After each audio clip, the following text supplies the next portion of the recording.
लगातार 6 घंटे स्कूल या कॉलेज में बिताने हो तो मौत आती है, लेकिन लगातार 12 घंटे सीरीज दिखा दो तो रत्ती भर फर्क नहीं पड़ता। बस इतना होना चाहिए कि सीरीज इंटरेस्टिंग हो। ऐसी हॉलीवुड की टॉप 9 मस्ट वॉच सीरीज को रिव्यू करेंगे जो कि आपकी अटेंडेंस कम करने की ताकत रखती है। So let's begin. कई महीनों तक कि किसी का कत्ल हो रहा है। एक रियल स्टोरी अमेरिका के फेमस सीरियल किलर डामर जेफरी की, जिसकी दहशत आज भी अमेरिका में दिखती है। एक ऐसा सीरियल किलर जिसने 1978 से 1991 के बीच में 17 यंग मेल्स को मारा है और उनके बॉडी पार्ट्स को खुद भी खाया है। ऑल्दो इसके ऊपर और भी कई सारी मूवीज बन चुकी है, लेकिन नेटफ्लिक्स 2022 में इसी सीरियल किलर के ऊपर वेब सीरीज लाता है। IMDb rating 7.9 Dahmer monster the Jeffrey Dahmer story. Series हमको पूरी जर्नी बताएगी जेफरी की ये कैसे हैवान बना। 10 आउट ऑफ 10 इवन पीटर्स जिसने इस रोल को प्ले किया है एक्टिंग के मामले में। बंदा खा गया रोल को, सिनेमाटोग्राफी कमाल किया। पूरी सीरीज मैंने बिंज वॉच की। शुरुआत के एपिसोड आपको हिलाकर रख देंगे, लेकिन बीच में मुझे लेंथ फील हुई। बाकी हिंदी में अवेलेबल है नेटफ्लिक्स पर। व्हाई वी नीड मैन, हमें मर्द क्यों ही चाहिए, दुनिया में क्या ही काम है इसका। कुछ ऐसी सोच रखती है फेमिनिस्ट जो कि all over the world exist करती है। इन्हें छोड़ो, लेकिन एक ऐसी सीरीज जहां पर दुनिया में एक ऐसा वायरस फैल गया है जहां पर सारे वाई क्रोमोसोम्स वाले मर गए हैं। आई मीन विलुप्त हो चुके हैं। बेसिक तो क्लियर होगा कि वाई क्रोमोसोम्स आदमी के अंदर पाया जाता है। अब पूरी दुनिया पैनिक मोड में जा चुकी है। कुछ पता नहीं रिप्रोडक्शन कैसे होगा, लेकिन इसी के बीच में एक योरिक नाम का आदमी जो कि पाया जाता है, जो कि मरा नहीं है। सीजन है एक IMDb rating 6.0 by the last man. अब ये महिला रूपी दुनिया शौक में है। अब यहाँ से क्या होगा, कैसे हैंडल किया जाएगा इस सिचुएशन को वुमेन्स के द्वारा, मिल जाएगी आपको इंग्लिश में Amazon प्राइम वीडियो पर। कोरियन ड्रामा का मैं इतना बड़ा फैन नहीं हूँ, लेकिन ये 4 एपिसोड की ब्यूटीफुल सी रोमांटिक सीरीज मुझे पसंद आई है।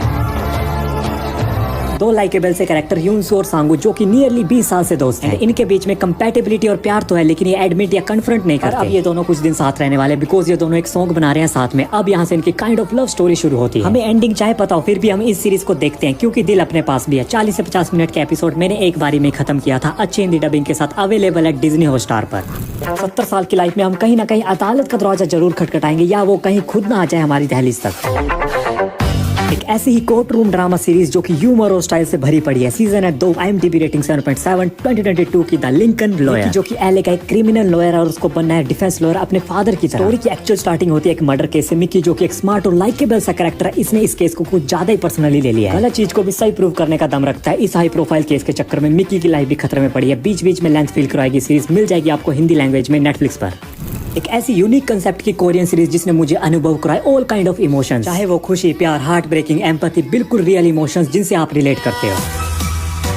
एक ही सीजन है जिसके अंदर स्टोरी है हनगुरु की, जिसे एस्पर्गर सिंड्रोम है और वो ट्रॉमा क्लीनर का काम करता है अपने अंकल के साथ, जो कि जेल से आया अभी। जिन्हें नहीं पता ट्रॉमा क्लीनर क्या होता है, उनका काम है उन लोगों के घर या कमरों को क्लीन करना जो कि मर चुके हैं। देखो सीरीज मास ऑडियंस को तो नहीं पसंद आने वाले, बाकी टिपिकल कोरियन सीरीज की तरह नहीं है। हनगुरु और इसके अंकल के बीच की बॉन्डिंग और मरे हुए लोगों के पर्सपेक्टिव इनके नजरिए से बहुत पावरफुल वे में हमको दिखाए हैं। मरे हुए लोगों की किन चीजों को फैमिली को देना है, किन चीजों को नहीं, ये डिसाइड इनको करना है। ये सीरीज सिखाती है हमें अपनी सराउंडिंग को अप्रिशिएट करना। IMDb रेटिंग 8.5 हिंदी में नेटफ्लिक्स पर अवेलेबल है 2021 की move to haven.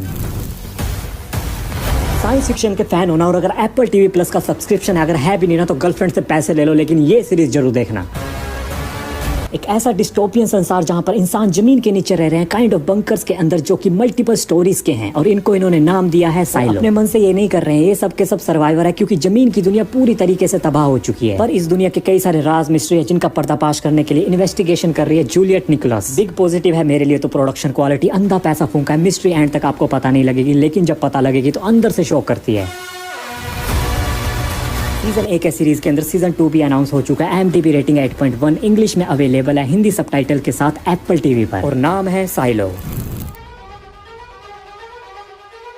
You are dealing with something that has never occurred on this planet. Nuclear word नाम सुनते ही हमें याद आता है हिरोशिमा, लेकिन एक ऐसा ही डिजास्टर घटता है। साल था 1986, रशिया की एक जगह चेर्नोबिल, जहां पर एक न्यूक्लियर प्लांट में विस्फोट होता है, जो कि आज तक उस जगह को हार्म कर रहा है अपने रेडिएशन से। इसी इंसिडेंट पर बनी HBO की 2019 में एक मिनी सीरीज जो हमारे सामने रखती है उस टाइम की सिचुएशन, टेंशन, वहाँ के इंसानों की हालत, गवर्नमेंट का उस स्थिति को कंट्रोल करना या कहीं दबाने की कोशिश करना। मिलेगा आपको 9.3 IMDb रेटिंग के साथ चेर्नोबिल में। इसमें आपका दिल दहल उठेगा जब आप एक न्यूक्लियर प्लांट की कितनी तबाही, कितने इंसान और उनके आने वाली पीढ़ियों तक को प्रॉब्लम देता है। इंडिया में शायद 22 है, सिर्फ 5 एपिसोड है, हिंदी में मिल जाएगी जियो सिनेमा पर। गेम ऑफ थ्रोन जिसने देखी है, आई मीन सबने देखी है, उसमें अपने शक्ल को तो देखा होगा। लिटिल फिंगर, इस बंदे को मैंने 2002 की one of the best series में पाया, जिसमें एक पॉलिटिशियन है। एक ऐसी सीरीज अगर आप सुबह सुबह बस्ता उठाकर ऑफिस जाने वाले में से या सिविल सर्विस में हो तो आप पूरा रिलेट करने वाले हो। IMDb रेटिंग है 9.3, जिसको रेट किया लगभग 4.25 लाख इंसानों ने। सीजन है टोटल 5, द वायर।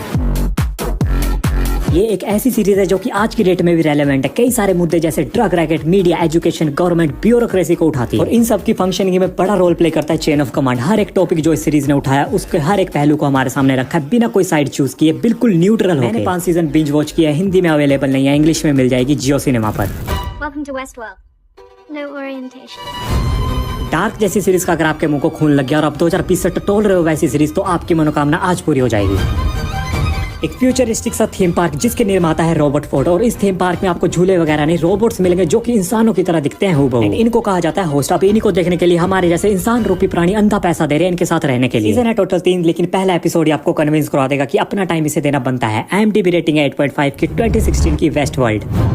बनाई किसने? अपने क्रिस्टोफर नोलन के भाई जोनाथन नोलन ने। अभी बोल रहा हूँ दबा कर पैसे चाहिए अगर सीरीज को समझना है। सेट डिजाइन और उसका transformation through out the season and production quality, character development, सब कुछ टॉप नॉच। मिल जाएगी हिंदी में अपने मोटा भाई के जियो सिनेमा पर। और अगर यहाँ तक आ चुके हो तो सब्सक्राइब